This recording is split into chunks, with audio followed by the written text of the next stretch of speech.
Итак, невозможно себе представить масштаб и развязку войны 1812 года, если не знать, какой была тогда медицина. Это было время, когда выжить на поле боя еще не означало остаться в живых. Военная медицина в конце XVIII века и в начале наполеоновских войн и до их окончания, по сути дела, представляла собой хирургию, которая и хирургией-то не была по той простой причине, что хирургией в военных частях того времени занимались обычные цирюльники, парикмахеры. Учеником одного из таких обычных цирюльников был знаменитый Доминик Жан Ларей, будущий лейб-медик Наполеона и главный хирург всей французской Великой армии. Опытные гражданские врачи в то время в Европе и так неплохо зарабатывали, и поступать на военную службу смысла никакого не имело для них. Поэтому на скорую руку готовили их, обучали и отправляли служить. В русской армии в то время дело обстояло значительно лучше, потому что подготовкой медиков для армии занимался медико-хирургическая академия в Петербурге, это сегодня военно-медицинская академия имени Кирова, и Московская медико-хирургическая академия. Средний медперсонал, то есть фельдшеров, готовили прямо в частях. К началу войны в армии были сформированы службы госпитальной и полевой медицины. Время было такое, что военные врачи не жалели своих пациентов ни во время операции, ни после нее. В 1767 году в конкурсе на лучшую работу по лечению ран, объявленной Французской академией наук, первое место занял доктор Буассье, который рекомендовал для лечения гнойных ран выжигать их края для быстрейшего заживления их. А доктор Берденей, рекомендовавший применять повязки с обеззараживающими растворами спирта, алоэ или скипидара, занял лишь второе место. Вот на таком уровне была медицина. В России подход хирургов к лечению раненых был более гуманным и, как в последующем выяснилось, более прогрессивным. Уже на начало XIX века в России придерживались теории максимального щажения пациентов, поэтому ампутация была только средством крайней необходимости. Показанием к ампутации были либо массивные повреждения, либо неудачные хирургические вмешательства, вроде неудачного извлечения пули из сустава, либо дурной гнилостный запах из раненой конечности, который свидетельствовал о ее массивном заражении. Главной послеоперационной проблемой, как уже легко понять, в то время было именно заражение ран, так называемый Антонов огонь. Гниение, с которым бороться не умели, не могли. Поэтому во французской армии солдатам конечности ампутировали, даже не спрашивая их, дабы просто избежать возможного заражения раны с возможным нагноением в будущем. Наркоз, к сожалению, как таковой еще отсутствовал, поэтому все операции проводились наживую. Были какие-то попытки обезболить больных.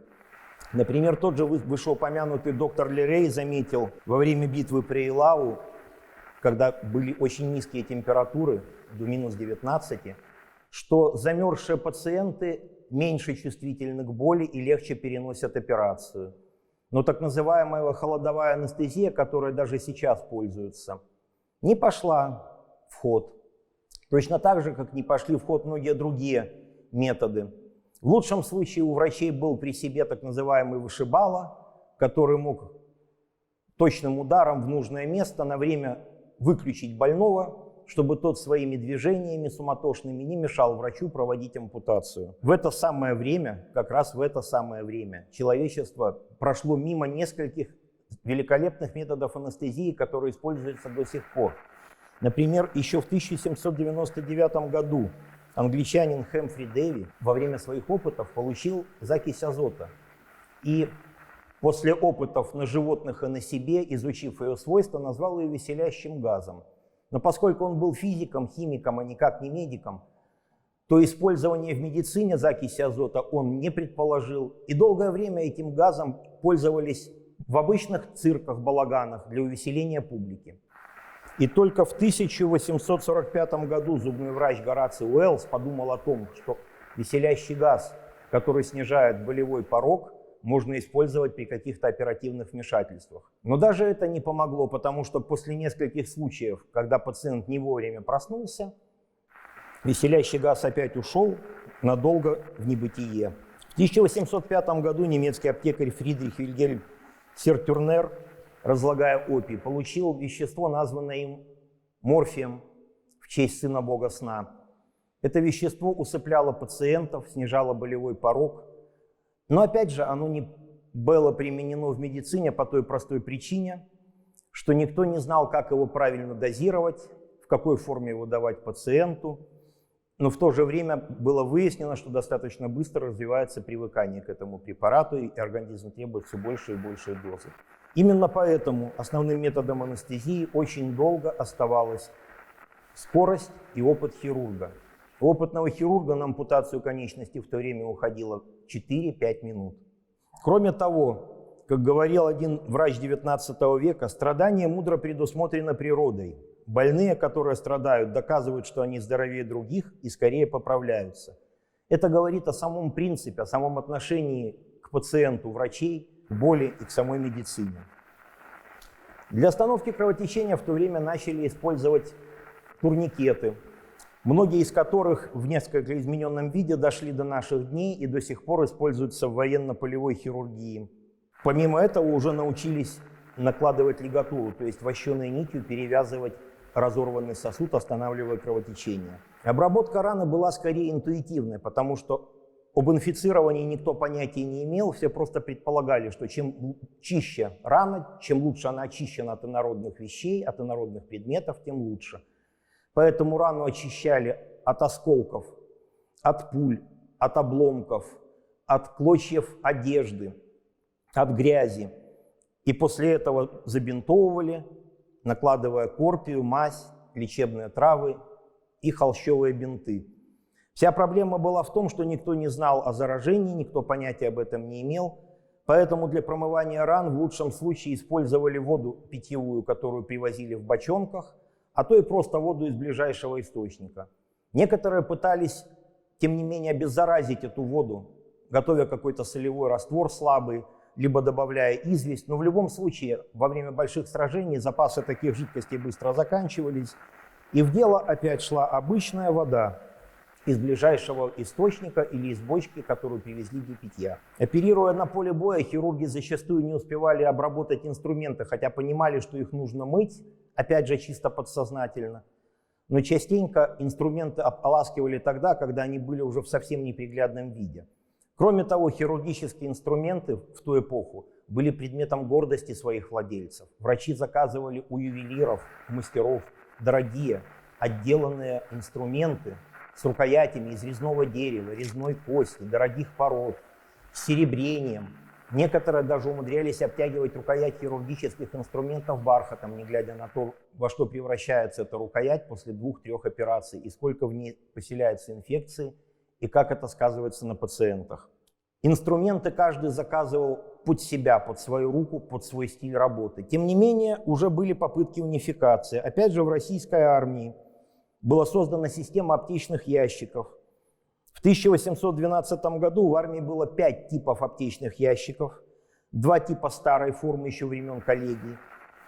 3 ящика были введены в 1806 году стараниями Якова Вилье. Он же в 1806 году выпустил труд «Краткое наставление о важнейших хирургических операциях», где были перечислены все медицинские инструменты, принадлежности, предназначенные для использования в армии, рекомендации к их использованию и порядок укомплектовки ими аптечных ящиков.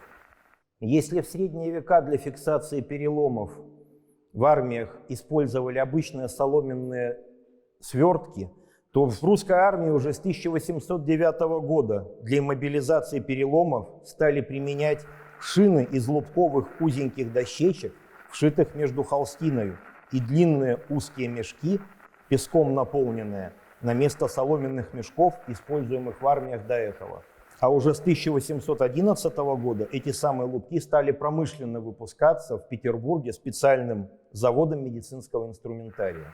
Незадолго до войны российский врач Карл Иванович Гибенталь предложил использовать для лечения переломов гипсовые повязки. Но идея не получила поддержки, и гипсовые повязки пришли в военную медицину только в середине 50-х годов 19-го столетия. Кроме того, следует упомянуть, что в те времена потери от болезней зачастую превосходили потери от ран на поле боя.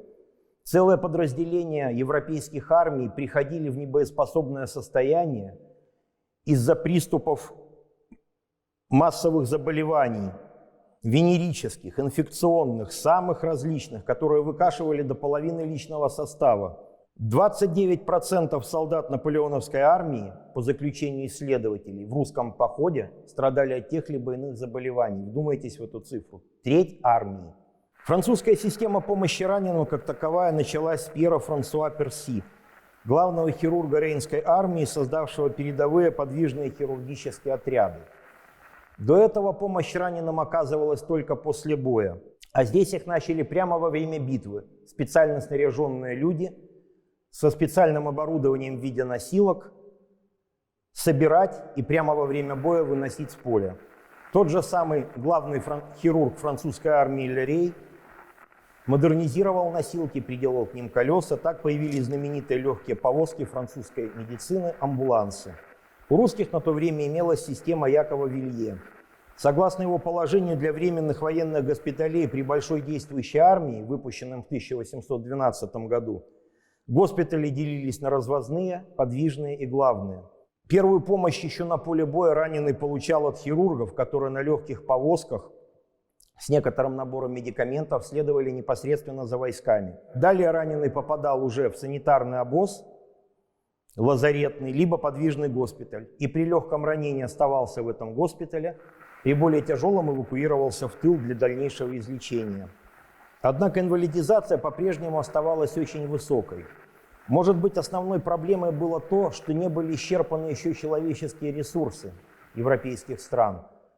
И проще было не пытаться вернуть в строй тяжелораненого бойца, а просто завербовать нового. Если посмотреть, мы с вами видим, как не раз обновлялись европейские армии у того же Наполеона. Он всю свою армию, с которой пришел в Россию, практически потерял там. Но тем не менее он умудрился достаточно быстро набрать новую из новобранцев. Именно поэтому медицина была на таком уровне. Зачем возиться с раненым, если на его место можно набрать рекрута? И только в конце XIX века, когда войны стали носить тотальный характер, армии стали огромными, задумались над тем, что нужно считать каждую жизнь каждого солдата. И основные взгляды военной медицины изменились. Главной прерогативой стало вернуть солдата в строй любой ценой. Опыт работы в военно-полевых условиях, приобретенный военными медиками, повлиял на развитие не только военно-полевой хирургии, но и военной медицины в целом.